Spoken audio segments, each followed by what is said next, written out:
Hey everyone, welcome back. Today we are going to continue session 3. Till now, two sessions are completed. If those two sessions are helpful, please share to your friends also, guys. Okay, now let me start about. So, in the last session, we discussed about two components, about what is job repository and what is job launcher. Job repository to store database tables regarding the Spring Batch metadata tables, and the table responsibilities also we discussed in the last session. And job launcher is used to launch a Spring Batch job, and by using a scheduler and by using manually how to trigger these two topics we discussed in the last session here. Now in this session we are going to discuss another concept called what is a job. Okay, and if we get a time, then we'll discuss about what is a step also here. And have a look now. Job launcher, okay, this topic is already we discussed, and let me go ahead. Yes, now what is a job? Basically, job represents, if you want to trigger, means you have a CSV file. Okay, and like you have a CSV file, you want to store data into database. Now this is your requirement. To do this activity, it has, we need a job here. Job in Spring Batch represents complete life cycle, complete single job. Okay, collection of steps that are executed in a defined sequence here. To launch a job, we need job parameters are used to start a Spring Batch job here. If you observe in this diagram, see, for to launch a job, we can have a number of steps. Each step is involved for three steps here. Anyway, we will be discussed soon here. So imagine in our e-commerce application, you want to process daily orders. Means to process daily orders, you need to read the orders from CSV file, and you need to validate and transform the data, and we can store into database, and we can send summary report to admin team. Now these are all kind of a different kind of steps in a single job here. All these steps together form a single job here. That is the meaning, guys. Theory is very important when we start about the coding. So if you understand about this terminology, coding is dead easy for you guys. Okay, so that is about what is a job. Okay, now here inside a job, how to define in our programmatic approach, means a job is defined using job builder. In older versions, the way of writing is completely different. In latest Spring Boot version, okay, now to create a job, this is not in programmatic approach, this is a bean object here. For this particular job is dependent on two parameters. One for the job repository, second is a step. We will going to discuss more on about this step in the later on time. Now to create a job, we, this is a builder design pattern. If you see here, there is a dot build method. Whenever you are seeing this kind of approach, simply this is kind of a builder design pattern here. And see here, to create a job, it needs a job repository as a parameter and name of the job. You may have n number of jobs, right? Which job you want to trigger, the job name, and it will take few parameters, one for the incrementer, another for to start this step here.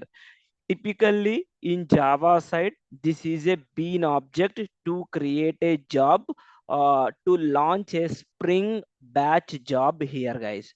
Okay, now if you see each parameter, job repository means managing the job metadata like running, status, execution.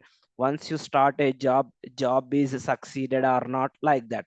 If you taught job parameters, okay, and a step means actual work, reading, writing and processing.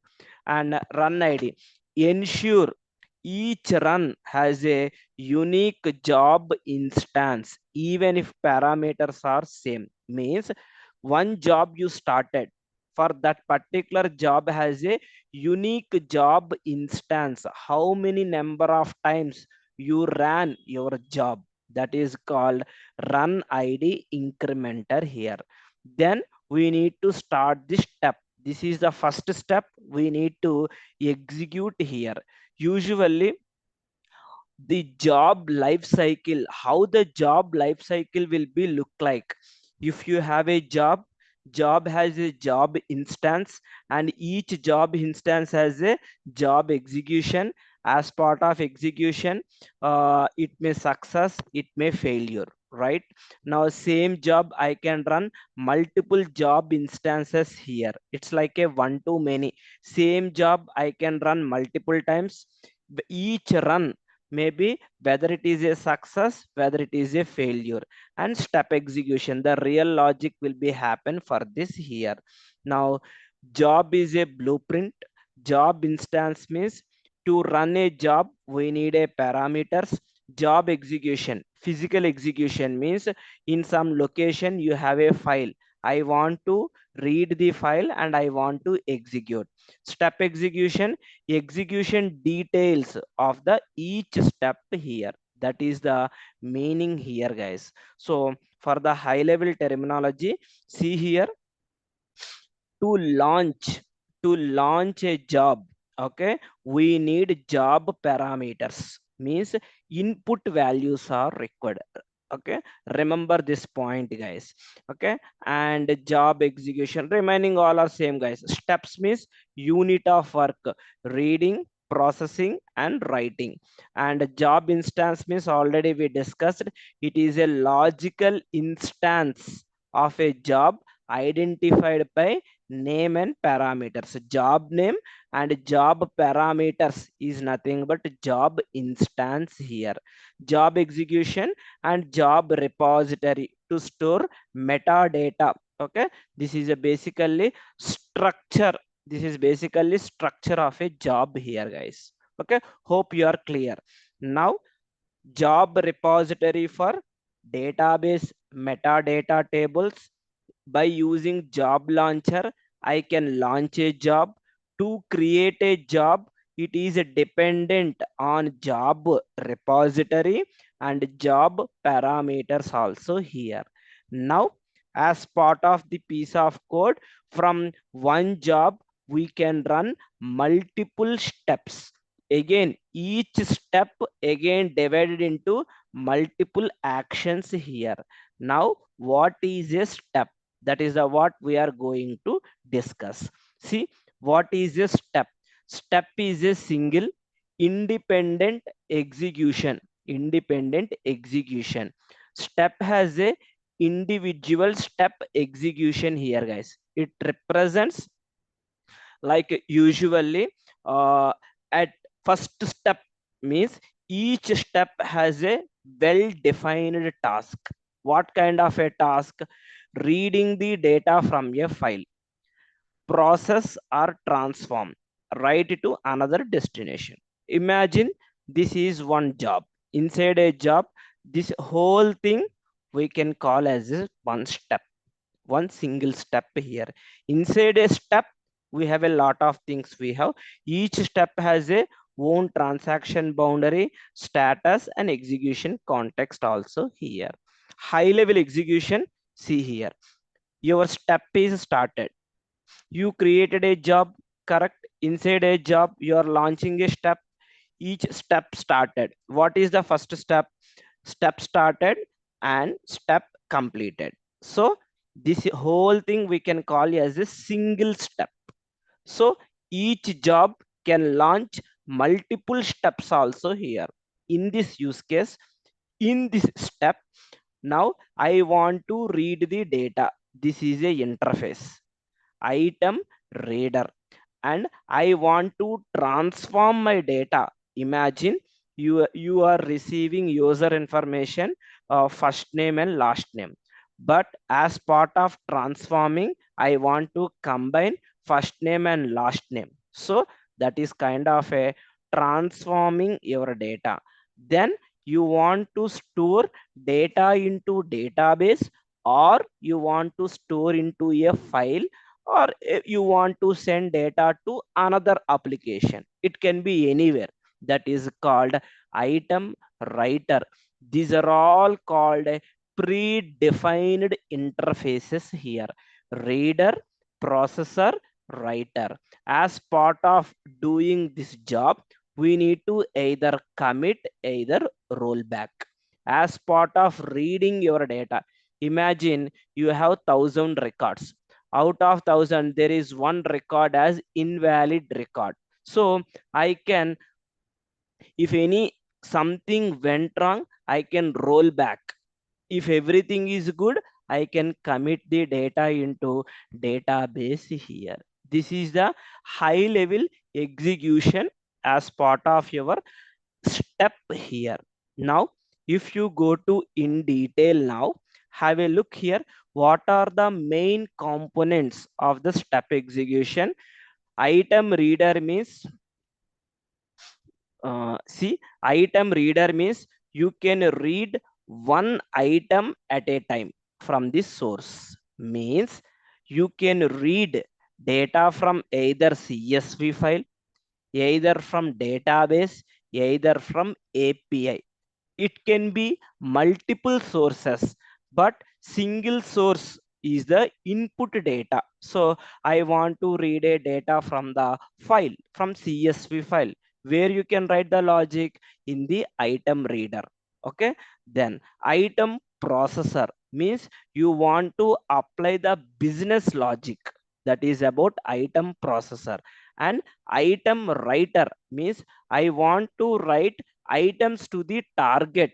Your target can be a file, your target can be a database, or your target can be any other thing as well. So that is about reading, processing, and writing. Apart from these three things, we have another one called chunk oriented processing. What does it mean? Like, for example, in a file you have a 100 records you have. Now I want to read only first three records. I want to store into database. Then I will pick next three records. Then I will be stored into database. Like, chunks of data I want to read. If all three records are valid records, then I will be stored into database. If you have any invalid data, you can skip, or you can throw exception as well. So that's why we can group multiple items into a single transaction. Like, these three items should be acid rules should be followed. Why? Because there should not be any issue. It should be stored. If you have 1 lakh records, all 1 lakh records you cannot store into at one shot. Chunks of information we are reading the data, then we are saving into database here. Then step execution. Now you can track execution details as part of the reading. How many records you are reading the data, how many records are write is happening, how many records are failures are happen, everything you can able to track in the step execution. That is about like a status count. In database will demonstrate you as well, where you can able to see how many records are reading, how many failed, how many write through success, failure, everything you can able to track in the step execution database table also here. In this case, then what, how to define a step? Already you know how to create a job. To create a job, it is dependent on job repository and dependent on a step. Then how to define a step? Okay, now lot of things are there. Okay, don't confuse, have a look here. To create a step object, it is dependent on job repository and item reader, processor, and writer. These three are interfaces. We need to create implementation classes for these three objects here. Okay, and there is another one called, in a latest Spring Boot version, we have another object called platform transaction manager. This is the bean object taking care about to commit the data into database or not, when transaction is started, when to commit, when to roll back, everything taken care by your platform transaction manager here. To create a step object, we need a step builder. Now, like I am running a step here. I am running a step here. As part of the step, see here, chunks of data. Now I want, from the reading the data, I want to read first three records. I will start the transaction till closing into our DB. Means for these three records, it will reading, writing, and processing. Again, next three records, reading, processing, and writing. In this way, chunks of data, we can pull the data from the file, and as a parameter, it is expecting transaction manager here. Then, as part of the step builder, we need to pass the reader, processor, writer. And as part of the file reading, any record is invalid record. It's a fault record, fault information. I want to skip the limit here. Means maximum out of 1,000 records, out of 1,000, 10 records are invalid. Instead of throwing an exception, whenever you got a exception dot class, whenever you see this issue, or here you can skip the limit. Max out of 1,000, I can manage. If 10 records are failure, that's okay, I can manage. If 1,000 out of 1,000, 500 records are exception, then it should not process. That value I can keep it to here. Simply, it will be skip that invalid record and it will go to the next record for processing the data. This is about the fault tolerant information here. So this is the how it will be available. Now let me discuss about what is platform transaction manager. What does it mean? Why we need platform transaction manager? Have a look here. Now, platform transaction manager is the core interface for managing the transactions here, guys. Okay, like think like a controller, like when transaction is started, when to commit, when to roll back, everything taken care by your transaction manager here. So it is on top of like a JDBC, JPA, Hibernate. Okay, we have a different kind of technologies, right? On top of that, it will be taken care by platform transaction manager here. So as part of here, if you see the use cases, if you are using JDBC, data source transaction manager, it will take implementation. If it is a JPA and Hibernate, JPA transaction manager, and a native Hibernate, Hibernate transaction manager. In memory, then resourceless transaction. Now this is a interface, and these are all the implementations here.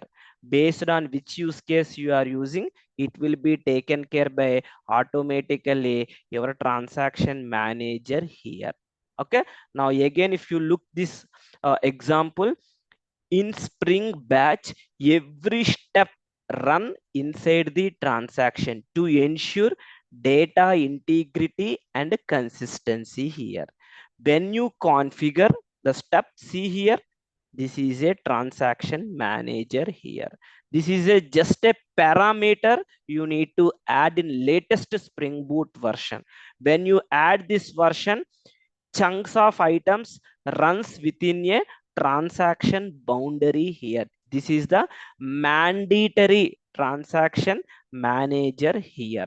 For example, how it will be happen. Okay.